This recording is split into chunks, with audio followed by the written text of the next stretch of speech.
experta en temas de género, sexualidad y políticas públicas. Investigadora principal para Perú del estudio de la Organización Mundial de la Salud sobre violencia contra la mujer. Ha investigado sobre derechos sexuales y reproductivos, mortalidad materna, políticas de población y políticas públicas sobre salud sexual con un enfoque de derechos humanos. Editora y responsable de la publicación en español de la revista Reproductive Health Mothers, tema en salud reproductiva.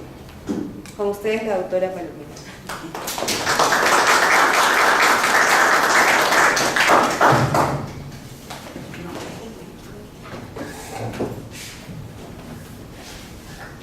Buenos días. Estoy muy contenta de que este sea un grupo así joven e interesado en estos temas, porque la mayor parte de este encuentro es más sobre investigación en ciencia, ¿verdad? Y claro, acá nos estamos colocando en un terreno multidisciplinario que va entre la ciencia social y la epidemiología también, ¿no? Entonces, el tema es un tema, digamos, que ha sido un motivo de preocupación muy grande en los últimos años, y todos los días nosotros escuchamos noticias de feminicidios espantosos, ¿no? Asesinatos de mujeres por sus parejas. Y el problema pues tiene siglos de historias de violencia contra las mujeres al interior de las familias, solamente que estos problemas eran considerados privados, no eran considerados públicos y no eran considerados temas de investigación hasta más o menos fines de la década, más o menos hace unos 20 años, que no se tenía información precisa. Lo que se tenía en el Perú, por ejemplo, era datos de denuncias, pero no se sabía cuál era la magnitud de la violencia. No se podía saber si aumentaba o si disminuía por el número de denuncias, porque como era considerado, y todavía sigue siendo considerado como algo privado, muchas mujeres o personas agredidas no se atrevían a denunciarlo, ¿no? Entonces, lo que yo voy a presentar me voy a sentar aquí, y si ustedes gustan también se pueden adelantar un poco, porque somos un grupo pequeño, y como voy a presentar cifras, tal vez es para ustedes mejor aproximarse, los invito a aproximarse. Así nos calentamos un poquito también, un poquito de calor humano. Un poquito, ¿no? Bueno. Okay. Yo me voy a sentar porque estaba contando que me caí antes de venir, entonces. Bueno. Lo que yo voy a presentarles entonces son las investigaciones que hemos realizado en la Facultad de Salud Pública y Administración sobre violencia. Mi facultad, como se preocupa, digamos, de esta problemática de la salud pública de la población, aborda un conjunto de temas que no solamente son, digamos, los que tienen que ver con problemas, digamos, de salud o enfermedad, sino también cuestiones que tienen que ver con los determinantes sociales de la salud u otros problemas, ¿no? Entonces, nosotros hemos comenzado a estudiar este tema en la facultad. Me refiero a la unidad de investigación en la cual formo parte. En realidad, desde 1999 comenzamos a participar en un grupo para poder trabajar la primera investigación de violencia que se hizo con datos cuantitativos en el país. Y a partir de ahí pues hemos seguido trabajando en esta temática. Entonces ya tenemos prácticamente 15 años en este tema. Y quiero presentar un poco el proceso, lo que ha sido la investigación y a lo que nos ha llevado esta investigación. Así es que detecto. ¿Cuál es? ¿Con ese? Ya. Muy bien. Lo primero es que voy a usar el término violencia contra la mujer, pero también voy a usar el concepto de violencia de género. Cuando estamos hablando de género, estamos hablando no solamente del sexo biológico, sino de cómo culturalmente se espera que se conduzcan hombres y mujeres, y esto es variable de sociedad en sociedad y de cultura en cultura. Pero lo característico, digamos, de las relaciones de género a lo largo de las diferentes culturas es que están bajo la idea de la superioridad masculina, digamos, como que hay una relación de poder de los varones sobre las mujeres. Esto, por supuesto, ha ido cambiando. Las mujeres hace 100 años no estaban en las universidades y no estaban en la ciencia. Querían estar, pero no se los permitían. No podían ingresar a las universidades hace 100 años. La primera mujer que ingresó a una universidad acá en el Perú tuvo que ser aprobado en el Congreso de la República para que ella pudiera entrar, porque no estaban permitidas. Entonces, ahí había, digamos, como un atraso pues, de siglos, y la idea en el hogar de que es el hombre el que controla la situación, el hombre es el jefe del hogar, ¿no? Y la mujer está bajo su, digamos, protección o bajo su autoridad. Entonces, estas ideas que están culturalmente, a eso estamos hablando cuando nos referimos a género. Entonces, la violencia de género se refiere a una situación sociocultural, ¿no?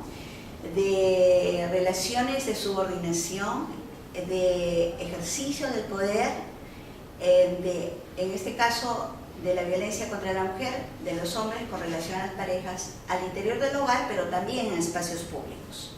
Ahora ya se está hablando, por ejemplo, del acoso sexual en el transporte público, ¿no es cierto? Del acoso sexual en la calle. Ya se había antes incluso legislado sobre el acoso sexual en el trabajo, porque muchos, digamos, personas con autoridad dentro de los diferentes trabajos creían también que podían acosar sexualmente a una mujer que estaba bajo una relación laboral, de repente bajo su autoridad, ¿no? Entonces, la violencia de género tiene que ver con estas relaciones de poder que se expresan en varias dimensiones de la vida. Por ejemplo, la división sexual del trabajo. Este hecho de que en las casas todavía, no sé, de sus madres o de sus abuelas, ¿no? Se crea que es la mujer la que tiene que encargarse de toda la tarea doméstica. La limpieza, el cuidado, la alimentación, y atender al marido y atender a los hijos, ¿no? E incluso mujeres que trabajan, ¿no? La doble jornada laboral es una característica de un tipo de relación de la que estamos hablando. La generación joven es la que está modificando esto. Ya las parejas jóvenes, los hombres de repente están, como se dice, adquiriendo mayor responsabilidad en el cuidado, pero todavía estamos en una sociedad en tránsito. Y probablemente una de las expresiones más fuertes de esta situación que les estoy hablando, de relaciones de dominación, es la violencia contra la mujer. Y lo que nosotros vamos a ver aquí y presentar es cuál es la magnitud de esa violencia en los estudios que voy a presentar, ¿no? Y entonces tiene que ver con la construcción de la feminidad y la construcción de la masculinidad también, dado que hay hombres aquí presentes. Sobre eso también hemos estado trabajando durante estos años en la universidad. O sea, los varones se los forma para que sean como fuertes, que sean valientes, para que tengan el poder, para que tengan el control. Es parte de la construcción de la masculinidad. Y esos son los elementos que también entran en juego en esto que vamos a conversar de la violencia, ¿no? El marco conceptual de esto tiene que ver con que los individuos estamos insertos en la familia, en la comunidad, en la sociedad, ¿no es cierto? Y que a partir de ahí nosotros podemos identificar factores asociados individuales de la pareja, de la familia, de la comunidad y de la sociedad.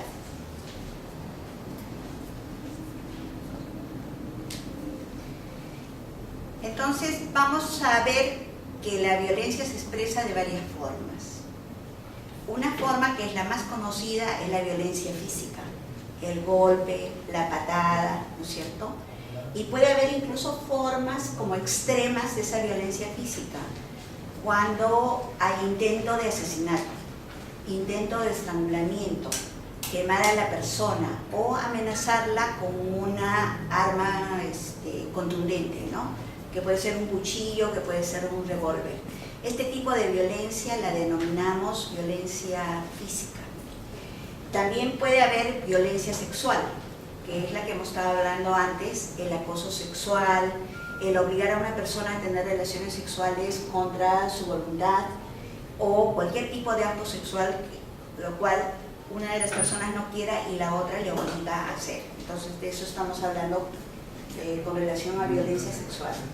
La violencia emocional, que es una violencia como más invisible, que de repente no se distingue tanto, pero que también es frecuente, que tiene que ver con humillaciones, insultos, amenazas, etc., que pueden de hecho mediar sobre todo los aspectos emocionales, digamos, de la persona, toda su situación emocional de inseguridad, lo que se llama autoestima, etc., daña esa condición de la persona, ¿no? Le puede hacer sentir que no vale nada, que no puede hacer nada. Ese es un típico insulto: no vales nada, no sabes hacer nada, ¿no? Es ¿cómo se dice? Un tipo de expresión descalificadora. O, por ejemplo, que no le deje hablar, que no le permite expresarse, o que solo la opinión de él valga, la opinión de ella no valga, ¿no? Y también se habla de la doble victimización. ¿Qué es eso?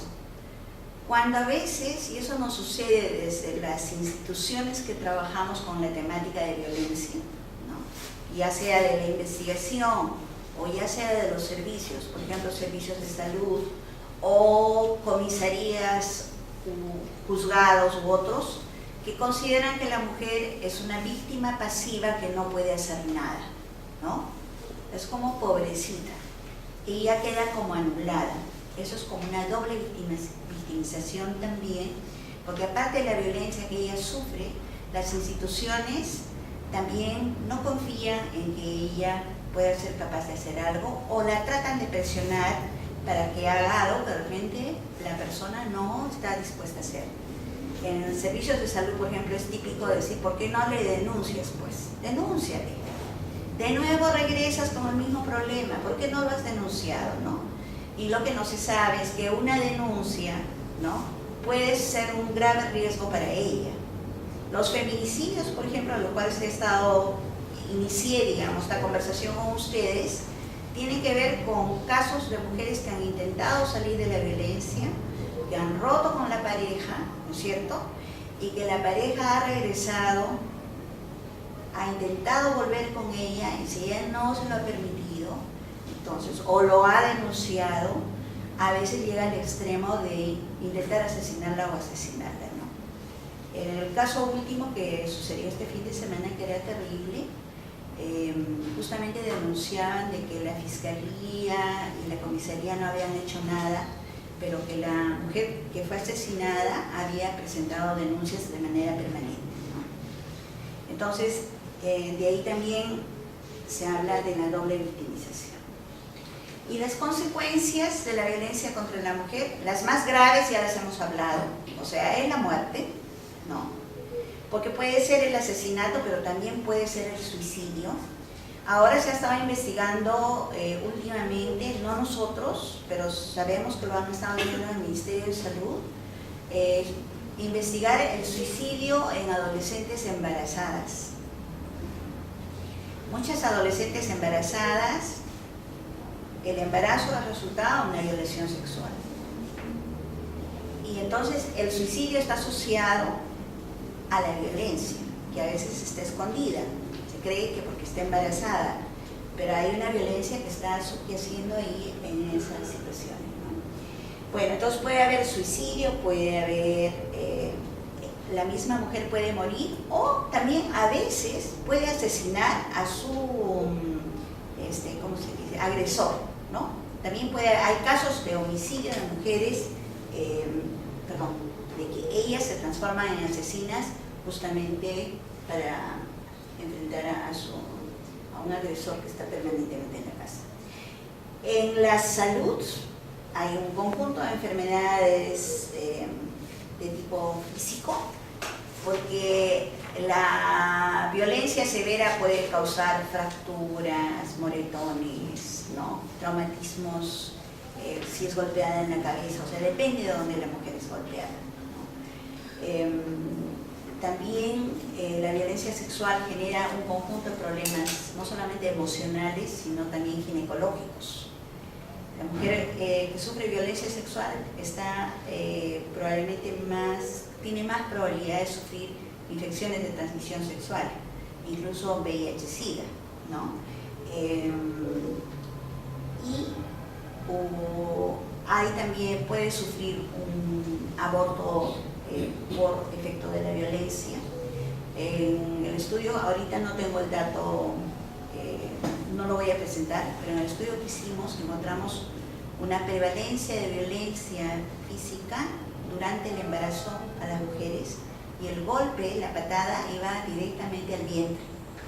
Entonces, en esos casos, en algunos casos, esto termina también en un aborto. Y los problemas de orden emocional, depresión, estrés, desórdenes alimentarios, etcétera, están asociados a la violencia. El insomnio, dolores de cabeza o ideas suicidas también son efectos, digamos, de esta violencia que sufren las mujeres. El estudio de la Organización Mundial de la Salud en el cual participamos fue un estudio multipaís. Entonces se realizó en varios países. En América Latina se hizo solamente en Perú y en Chile, en Perú y en Brasil, y además se hicieron en otros lugares en el mundo, en Asia, por ejemplo, en Bangladesh, se hizo en Japón, en Namibia, en Etiopía, Tailandia, Tanzania, Samoa y Serbia y Montenegro. Fueron los países en los cuales se realizó este estudio multipaís. El libro verde es la publicación que hicimos con los datos en Perú, y esto, el amarillo, es la publicación donde compara los resultados de todos los países que estoy mencionando. ¿Qué es lo característico de un estudio multipaís? Que lo que se hace es utilizar un mismo instrumento y se utiliza también la misma metodología en todo el proceso de muestreo y de análisis y de elaboración, digamos, de la propuesta. Entonces se trata de un estudio comparativo entre diferentes culturas y sociedades e idiomas. Entonces el proceso de validación y elaboración de los cuestionarios tomó por lo menos un par de años, porque parte del trabajo que nosotros tuvimos que hacer fue revisar el lenguaje en el cual tenían que ser realizadas estas preguntas. En el caso de Perú, nosotros lo hicimos en Lima metropolitana, o sea, todos los distritos de Lima, en todos los estratos socioeconómicos, y en el caso del Cusco, que fue el segundo lugar donde se aplicó, se hizo en la ciudad del Cusco y en el área rural de Cusco. Y en el Cusco, ustedes saben que el idioma predominante es el quechua. En área rural se habla quechua. E incluso en la ciudad misma del Cusco, varias de las poblaciones desplazadas migrantes de otros lugares del interior, digamos, del Cusco, hablan quechua. Entonces, el cuestionario se tradujo al quechua. Y luego se hizo una doble traducción. Del quechua se regresó al español para ver si la traducción había sido correcta, y se hizo con traductores independientes. Igualmente se trabajó, el cuestionario original estaba en inglés, se tradujo al español y luego del español al inglés para verificar que las preguntas no habían sido modificadas en la traducción. Ese tipo de detalles es importante porque justamente vamos a ver los resultados comparativos para que ustedes tengan la confianza de que sí se trataba de resultados comparables. A veces las investigaciones no son comparables porque se modifica algún elemento. En investigaciones sociales tiene que ver mucho con la manera que se hace una pregunta. Se pueden introducir sesgos por esa razón. Entonces aquí se cuidó mucho de la calidad del instrumento de investigación, de la calidad del muestreo y de la representatividad, ¿no? Porque era un estudio poblacional.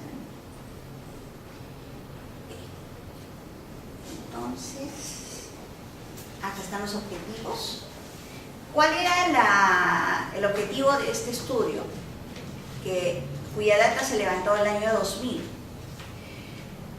La idea era tener justamente un estudio de prevalencia, o sea, qué porcentaje de las mujeres que han tenido o tienen pareja han experimentado o experimentan violencia. A eso le llamamos prevalencia. ¿Cuál es el factor que nosotros vemos ahí? Que tengan pareja. Si no tienes pareja, no hay posibilidad pues, de que te sufres violencia de pareja. Pero si tienes pareja, hay la probabilidad, ¿no? Entonces la prevalencia mide eso, el porcentaje de mujeres afectadas por violencia. Entonces lo que queríamos era lograr una estimación de la magnitud de la violencia, de la prevalencia de la violencia física, sexual, pero que sea confiable y que sea comparable. Esa era la idea, ¿no? Documentar las consecuencias en la salud de las mujeres, también ver qué factores de protección y de riesgo podían haber, y además lo que quiso levantar era qué estrategias realizaban las mujeres para afrontar la violencia.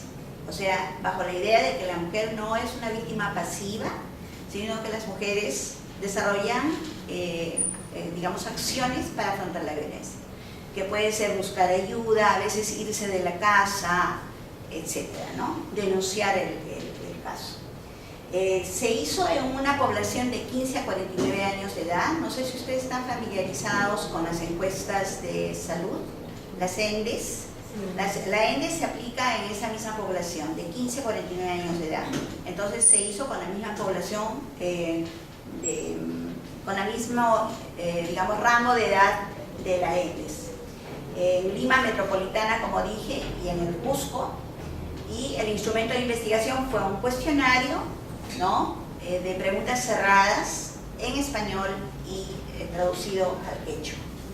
Y la muestra que se aplicó fue en Lima Metropolitana. A 1.414 mujeres se entrevistaron en Lima, como les dije, de todos los estratos socioeconómicos. Y en el Cusco urbano rural se aplicó a 1.837 mujeres, ¿no? La muestra fue hecha por etapas. Se trabajó con el marco muestral del INEI. El INEI nos ayudó a hacer el muestreo. El INEI lo que acostumbra a trabajar es con conglomerados en población. Entonces fue una muestra probabilística de conglomerados, y en cada conglomerado lo que se aplicó más bien es un muestreo por estratificado, porque nos preocupaba y nos interesaba de que las mujeres seleccionadas no fueran vecinas. ¿Por qué razón? Para que no se avisen que se estaba haciendo un estudio sobre violencia. Queríamos guardar, cuidar y preservar de que el estudio se presentó como un estudio sobre la salud y la vida de las mujeres, y así fue aprobado por el Comité de Ética Internacional y por el Comité de Ética de la Universidad Cayetano Heredia, porque, digamos, la razón fundamental de presentarlo así era para que no poner en riesgo a las mujeres o para evitar rechazos. Porque si en una comunidad, un barrio pequeño, digamos, un pueblo joven, supongamos, ¿no?, saben, ahí están los de Cayetano preguntando sobre violencia, lo que había la posibilidad era que hubiera rechazo y que justamente mujeres afectadas por violencia iban a ser prohibidas por sus parejas para, digamos, participar en el estudio. O peor aún, te han preguntado sobre violencia, ¿qué les habrás dicho? Y ser expuestas a mayor violencia por parte de la pareja. Entonces nosotros queríamos preservar la seguridad de las mujeres que iban a ser entrevistadas, pero también la seguridad de las entrevistadoras. Imagínense en área rural que llega un grupo de investigación, ya es complicado trabajar allí, ¿no?, ingresar a la comunidad y que los dirigentes comunales, ¿no es cierto?, se pudieran enterar del asunto, entonces había también un riesgo probable a las entrevistadoras. Entonces, por esa razón es que se combinó la manera de hacer el muestreo. Fue aleatorio para seleccionar los conglomerados, estratificado para seleccionar a quién, o sea, se contaba el número de casas en zona urbana para decir, por ejemplo, haya una distancia suficiente entre casa y casa que no fueran vecinas, que no estuviera la de al lado, para asegurar esta situación. Y en cada hogar solo se entrevistó a una mujer, y ahí también fue, probabilístico, o sea, al azar, cualquiera de las mujeres podía ser seleccionada. Entonces le ponía un numerito a cada mujer, se ponía los papeles en un número y era como a un sorteo, y solo una mujer por hogar. Y esa también es una diferencia con la ENDES, porque la ENDES, la encuesta de salud, sí pregunta a todas las mujeres de 15 a 49 años de un hogar, pero nosotros entrevistamos solamente a una, en cada hogar. Y eso probablemente también tiene que ver con los resultados que luego les voy a comentar. Bueno, las consideraciones éticas ya hemos hablado, la seguridad de las entrevistadas, el consentimiento informado tuvo 3 momentos, porque primero se preguntaba en la casa por los datos del hogar, después a la mujer entrevistada se le pedía su consentimiento, y antes de entrar al capítulo de violencia se le decía: vamos a comenzar preguntas que son personales y muy íntimas, y a veces de repente va a recordar alguna situación dolorosa, y le preguntábamos si podíamos continuar. Entonces el consentimiento informado tuvo 3 momentos para asegurar de que no se estuviera presionando tampoco a las mujeres a que respondieran algo que no quisieran responder, ¿no? Y se dio, sobre todo en área, también en área urbana. En área urbana se les dio información de dónde podía haber servicios que les pudieran ayudar. O sea, cuando terminaba la encuesta se le entregaba un cuadernito donde tenía datos de comisarías, de amunas, de centros, en esa época casi no había, pero de servicios legales para mujeres. Y en áreas rurales, que no había esto, en el Cusco, lo que se hizo fue capacitación a agentes de la comunidad para sensibilizarlos frente a la temática de violencia. Quiero decir también que esta investigación en Perú lo hicimos con el Centro de la Mujer Peruana Flora Tristán, que es una organización muy reconocida por trabajar sobre los derechos de la mujer. Y en aquella época tenían todo un trabajo también sobre violencia, pienso que hasta ahora también, ¿no? Entonces, en ese sentido, la colaboración de esta organización fue muy importante. Y en el Cusco también se trabajó con una ONG, el CADEP, José María Arguedas, que apoyó en investigación. Acá les presento los datos que nosotros encontramos. ¿Pueden verlo bien? ¿Está bien? ¿Se ve bien? ¿Atrás lo ven bien los datos? ¿Sí? Bien. Entonces, fíjense, nosotros tenemos 2 tipos de prevalencia en este estudio. La prevalencia de alguna vez en la vida sufrió violencia, que se llama prevalencia de toda la vida, y la otra, la prevalencia actual, que si es en los últimos 12 meses ha sufrido violencia, ¿no? En las diferentes modalidades que nosotros exploramos. Entonces, la violencia actual nos habla de las mujeres que en este momento están sufriendo violencia, ¿no? Okay. Y yo quisiera como mirar rápidamente los datos. En primer lugar, la primera observación es que la violencia física por la pareja en Cusco fue mucho más alta que en Lima. La prevalencia de toda la vida en el Cusco fue 61% de las mujeres. 61% de las mujeres sufrió violencia por parte de la pareja en el Cusco, contra 48,6% en Lima. Casi la mitad de las mujeres en Lima habían sufrido alguna vez violencia por parte de la pareja. Ustedes se pueden imaginar lo que significó para nosotros encontrar esa información, que la magnitud de la violencia en Lima de toda la vida fuera casi de la mitad de las mujeres. Eso es algo que de verdad tenemos que tomar conciencia de esa magnitud. ¿Y cuáles eran las diferencias por edad? Ustedes pueden ver que en la ciudad de Lima pues casi no había diferencia por edad, incluso de 15 a 19 años de edad ya habían experimentado violencia por parte de la pareja, un 46%. Eso es muy alto. Significa que la violencia comienza incluso cuando están enamorados, para que haya una prevalencia tan alta. Y en la relación de pareja, si ustedes miran en los datos, hay una diferencia entre las mujeres casadas y las convivientes. En las mujeres convivientes pareciera que la violencia es más alta. Bueno, de hecho es más alta, porque en las casadas tenemos 41% en violencia de toda la vida versus 63% de las mujeres cuya relación es de convivencia. Pero acá otro dato interesante es que las divorciadas separadas también tienen violencia, bueno, las viudas, porque esta es la de toda la vida. Pero vamos a mirar la segunda columna, la que está bronceada, la que está en plomito, ¿no? Que es la violencia actual.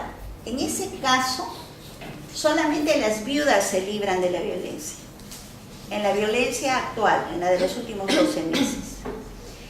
En cambio, las divorciadas y separadas, 17% de las mujeres están sufriendo actualmente, a pesar que estén divorciadas o separadas, contra 20% que tiene una pareja sexual regular, que decíamos, pero que no viven juntos, o un 25% de mujeres convivientes que sufren violencia, o sea, la cuarta parte de las mujeres que están en relación de convivencia estarían sufriendo violencia actualmente, ¿no?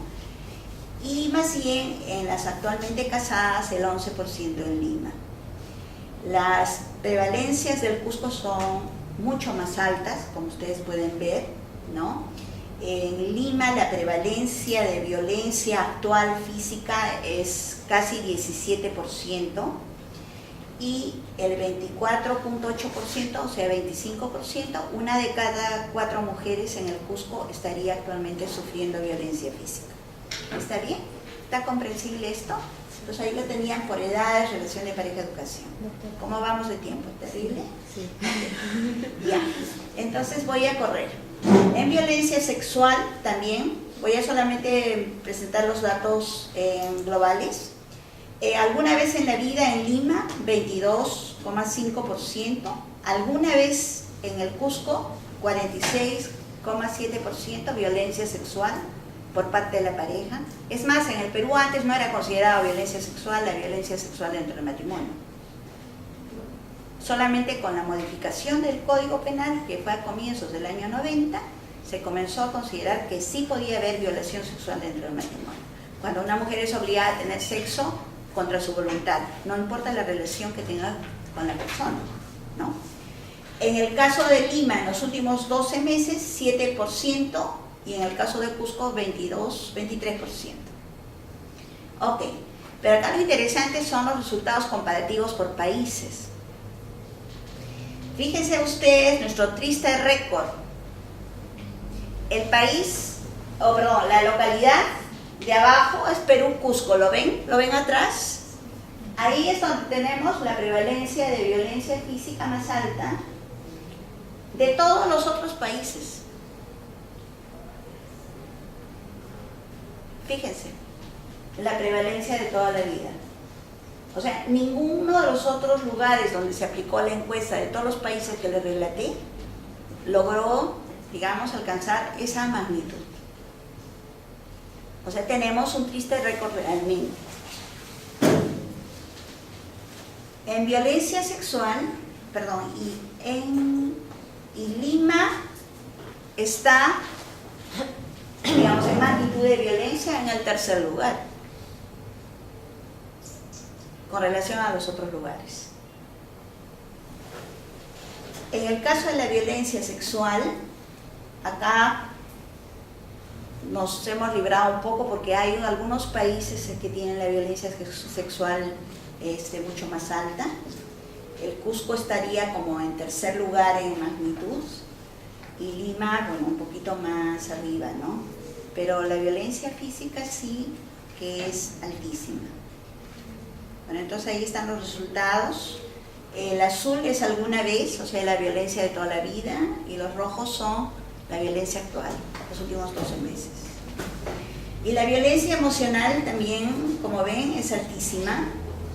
O sea, la violencia emocional va desde casi 75% en Etiopía, en Lima, en el Cusco casi 70%. Entonces tenemos en el Cusco también en violencia emocional el segundo lugar.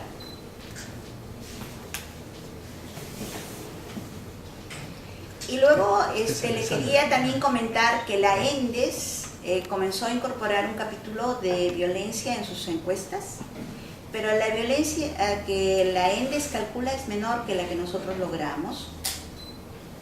Y la Organización Panamericana de la Salud hizo un estudio comparativo para tratar de examinar por qué razón es que la ENDES había captado menos prevalencia de violencia que lo que captamos nosotros.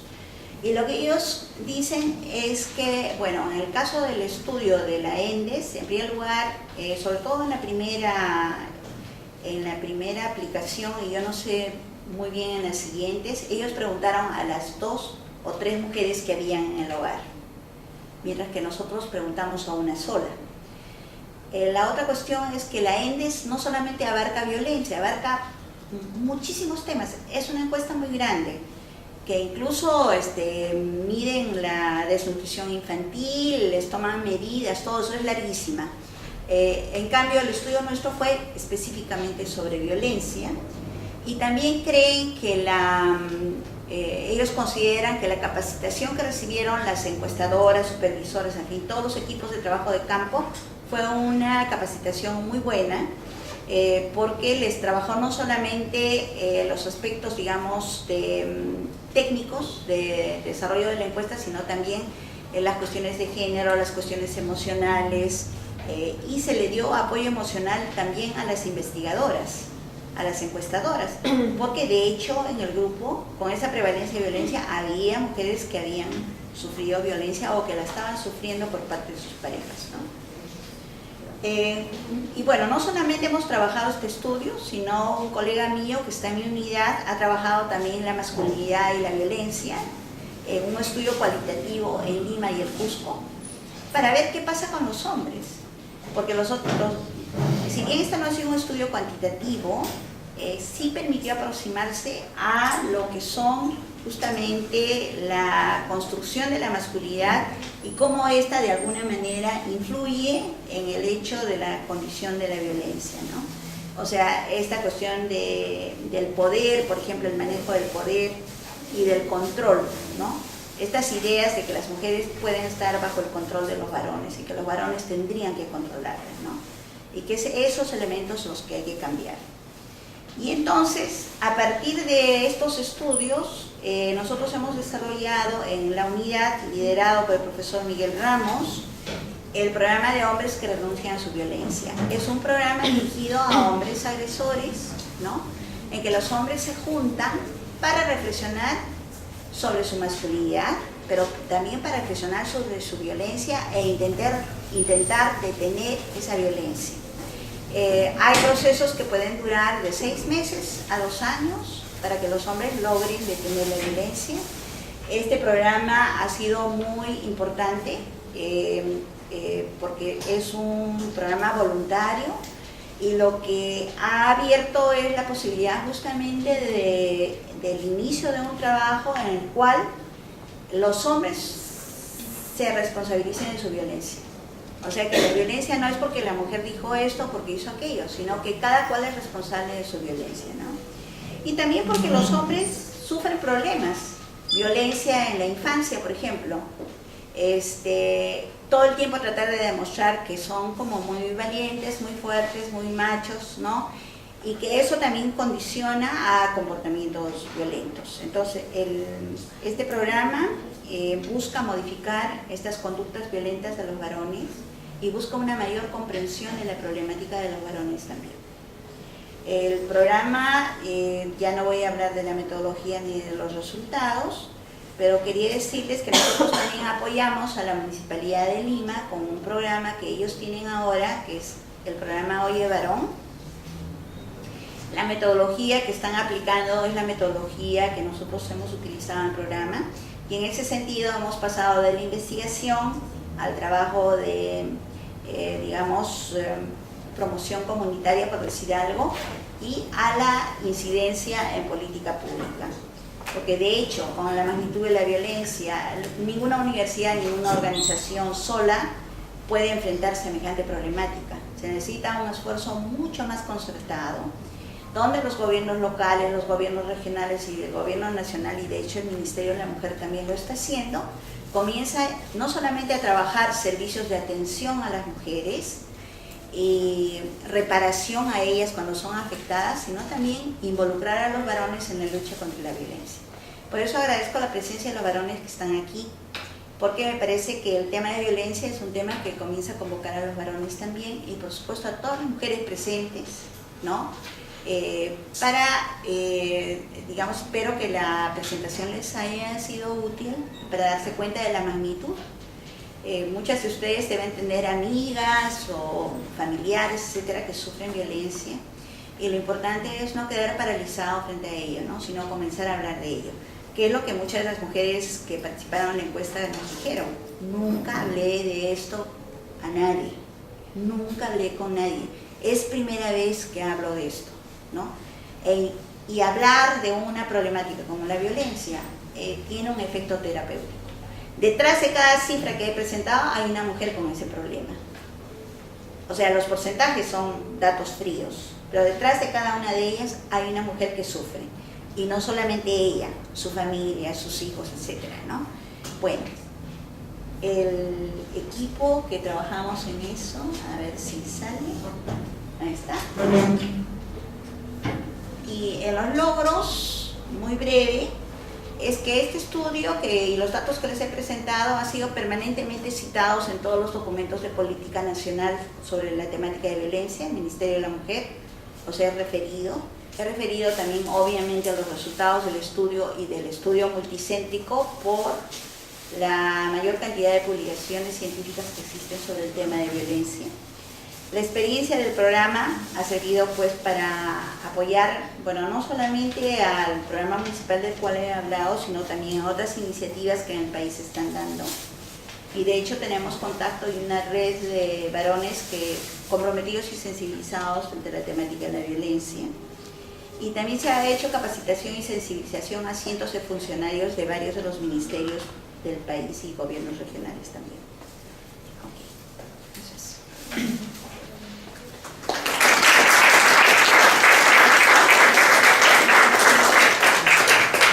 Buenos días a todos. Dado el tiempo, podríamos pasar a unas preguntas, quizás una pregunta de alguna persona. Por favor, seamos breves porque estamos contra el tiempo. ¿Sí? Buenos días, doctora. Muy interesante y muy buena su trabajo de investigación. Lo que se refiere, digamos, a los casos de violencia, y usted ha hecho el análisis si mayormente esta incidencia es solamente parte económica o de repente es por alcohol que consumen más o de repente fuman. Ok. Sí se preguntó a los varones, sí se preguntó a las mujeres si había violencia cuando el hombre, el varón, la pareja tomaba, ¿no? Sí hay una ligera, hay una cifra ligeramente mayor en casos de que los hombres consumen alcohol o drogas. Pero también hay una alta proporción de varones que maltratan y violentan sin necesidad de tomar alcohol o drogas, ¿no? Bueno, espero que la información brindada por la doctora Nancy haya sido... No me doctoré, porque ese es ahora un tema sensible, magíster nada más. Bueno, le agradecemos su participación, le hacemos entrega del certificado por la ejecución.